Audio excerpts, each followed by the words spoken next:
और बड़ा सुंदर अवसर चल रहा। अभी महाराज आपको बताएं, पितृपक्ष का महीना चल रहा है।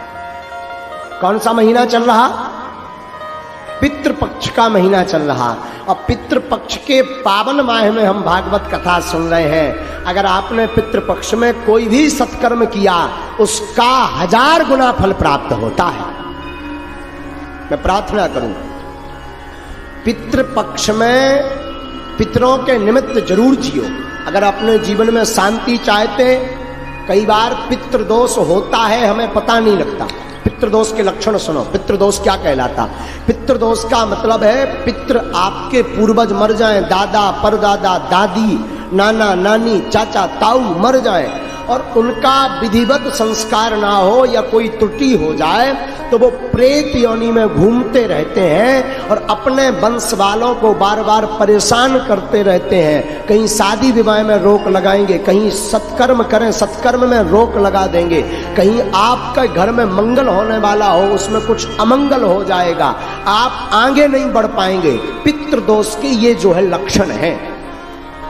तो पहला लक्षण है कि पितृदोष में आपको सबसे ज्यादा मंगल काजों में रुकावट आएगी। अब पितृदोष अगर आपको लगा तो आप आगे नहीं बढ़ पाएंगे।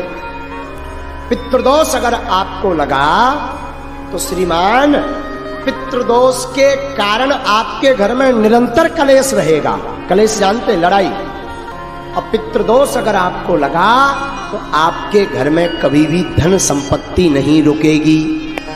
महाराज ये कैसे पता लगे कि ये पितृदोष है? तो सुनिए, बार बार स्वप्न में मरे हुए लोग दिखाई दें या बार बार स्वप्न में पूर्वज दिखाई दें अथवा बार बार भोजन करते समय भोजन में बाल निकले, सिर का बाल निकले, अथवा बार बार कोई भी प्रयत्न करने से सफलता प्राप्त ना हो, तब समझ जाना चाहिए कि आपके ऊपर पितृदोष है।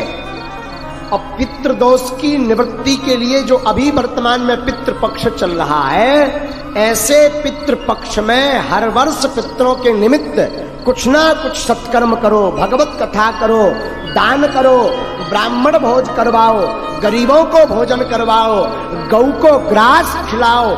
ऐसा करने से और पितरों को याद करने से पितृदोष से मुक्ति हो जाती है।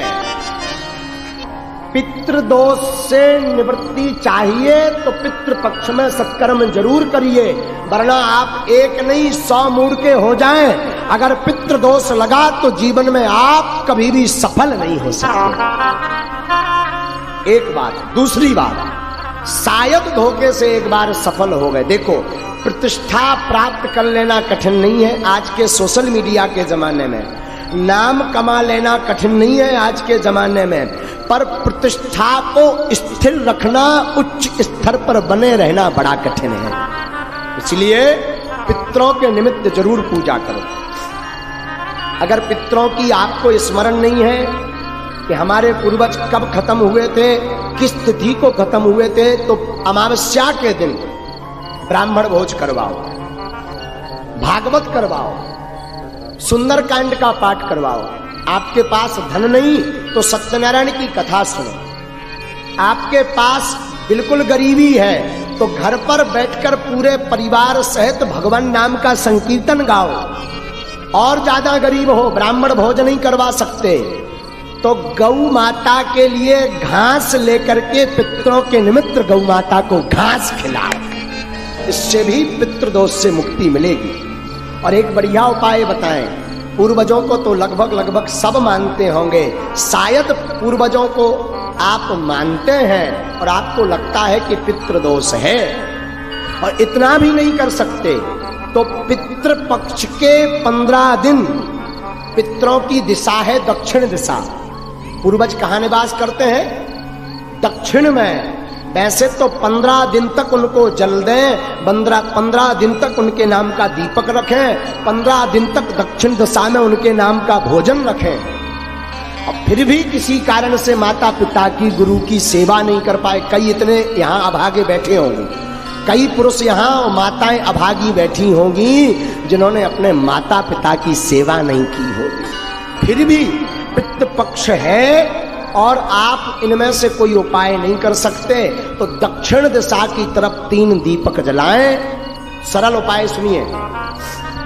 दक्षिण दिशा की तरफ 3 दीपक जलाएं और अपने पूर्वजों को प्रणाम करके बोले, हमसे जो भी भूल हुई क्षमा करना, और उनकी याद में 2 आंसू बहा दें। इससे बड़ा श्राद्ध का कोई उपाय नहीं।